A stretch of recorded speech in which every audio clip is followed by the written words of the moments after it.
একদিকে প্রেসিডেন্টের ক্ষমতা না ছাড়ার জেদ, অন্যদিকে নাছোড়বান্দা বিরোধী দল, দুয়ে মিলিয়ে টালমাটাল দক্ষিণ কোরিয়ার রাজনৈতিক পরিস্থিতি। বিরোধী দল ও সাধারণ মানুষের তুমুল আন্দোলন সত্ত্বেও পার্লামেন্টে সরকার দলীয় আইন প্রণেতারা একজোট হওয়ায় বাতিল হয়ে যায় অভিশংসনের প্রস্তাব। এতে বিরোধী দলীয় নেতাদের মধ্যে দেখা দিয়েছে চরম অসন্তোষ। এরই মধ্যে প্রেসিডেন্টের বিরুদ্ধে ক্ষমতা আঁকড়ে ধরে দ্বিতীয়বারের মতো সামরিক আইন জারির পরিকল্পনা করার অভিযোগ এনেছেন তারা। বিরোধীদের দাবি, সরকার বেআইনি এবং সংবিধান বিরোধী কাজ করছে। এই অবস্থায় প্রেসিডেন্ট ইউন সুক ইউলের বিদেশ যাত্রায় নিষেধাজ্ঞা জারি করেছে দেশটির প্রশাসন।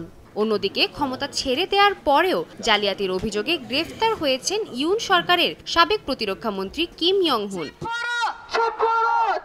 প্রেসিডেন্টের পদত্যাগের দাবিতে এখনও বিক্ষোভ চলছে দক্ষিণ কোরিয়া জুড়ে। এতে ভোগান্তিতে সাধারণ মানুষ। বিক্ষোভকারীদের টানা আন্দোলনে যান চলাচলেও ব্যাঘাত ঘটছে বলে জানান তারা। বর্তমানে দেশে অরাজক পরিস্থিতি বিরাজ করছে, আর তার ভোগান্তি পোহাতে হচ্ছে সাধারণ বাসিন্দাদের। আমার প্রতিদিন লম্বা রাস্তা পাড়ি দিয়ে অফিসে যেতে হয়, আর লম্বা ট্রাফিক তা অসহনীয় করে তুলেছে।